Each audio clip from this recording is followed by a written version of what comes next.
Cours sur le CIR. CIR, c'est donc le centre instantané de rotation. Alors, dans un mouvement de rotation classique, en général, l'objet il tourne sur lui-même.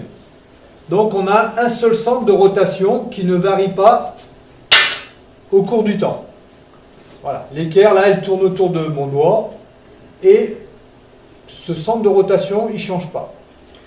Mais dans certains cas, on peut avoir un centre de rotation qui se déplace dans le temps. Alors, je vais montrer un mouvement type qui correspond, voilà. Là, on voit que l'équerre, non seulement elle tourne sur elle-même, mais en plus, elle avance. Et du coup, le centre de rotation, il se déplace dans le temps. Le centre de rotation de l'équerre, vous voyez, il suit la trajectoire. Il se déplace. Donc, on va appeler ce centre instantané de rotation. Instantané pour à l'instant T donné. Donc, on voit que si j'étudie le centre instantané de rotation à ce moment-là où l'équerre est là, ben, par exemple, il est là. Et puis, quand le point il se déplace, il va être là après. Après, il va avoir une autre position ici, après une autre position là, etc. Donc, le centre s'est bien déplacé durant le mouvement de l'objet. Alors, maintenant, on va voir comment on détermine ce centre instantané de rotation.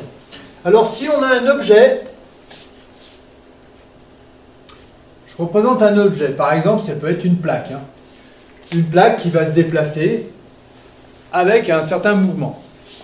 Donc, si cet objet, on me donne je prends 2 points par exemple, je vais prendre ce point-là et ce point-là. Je vais l'appeler le point A. Et là, je vais l'appeler le point B. Si on nous dit par exemple que le vecteur A, le vecteur vitesse du point A, il est par exemple comme ça. Et le vecteur vitesse du point B, il est sur cette droite-là, par exemple. On nous donne simplement la direction. On nous dit qu'il est sur cette droite, le vecteur B. On n'a pas son intensité, hein, ni le sens indiqué. On a simplement la droite sur laquelle il se trouve. Et bien, si ce vecteur vitesse-là, qu'on ne connaît pas complètement, il est sur cette droite d'action, on sait une chose, on se rappelle que le vecteur vitesse est toujours tangent à la trajectoire, première chose, et que donc dans un mouvement circulaire qui tourne, le vecteur vitesse il est perpendiculaire au rayon qui nous relie au centre. Donc comment on va faire pour tracer ça? C'est très simple. On va tout simplement tracer 2 perpendiculaires et on va tout de suite trouver le centre instantané de rotation de l'objet.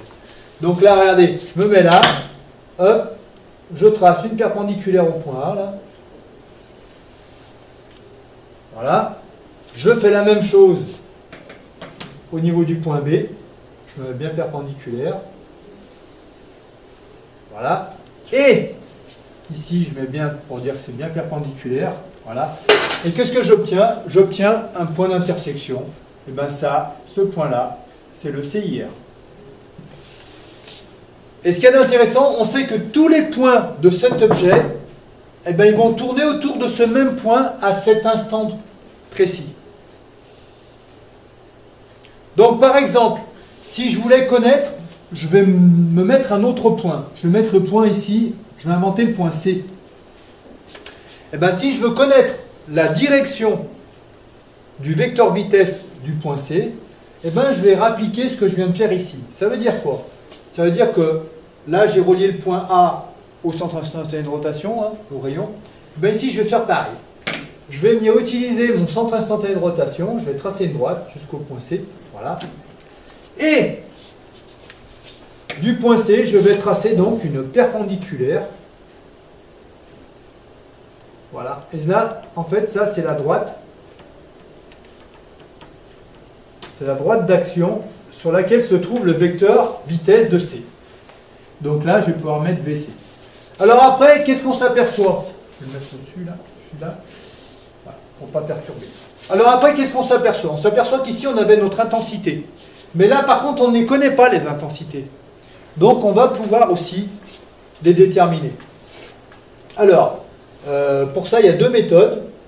Il y a la méthode du triangle. Il y a deux méthodes. Il y a soit l'écu de projectivité, soit on peut utiliser la méthode du triangle des vitesses. Alors ça fera l'objet de deux autres cours.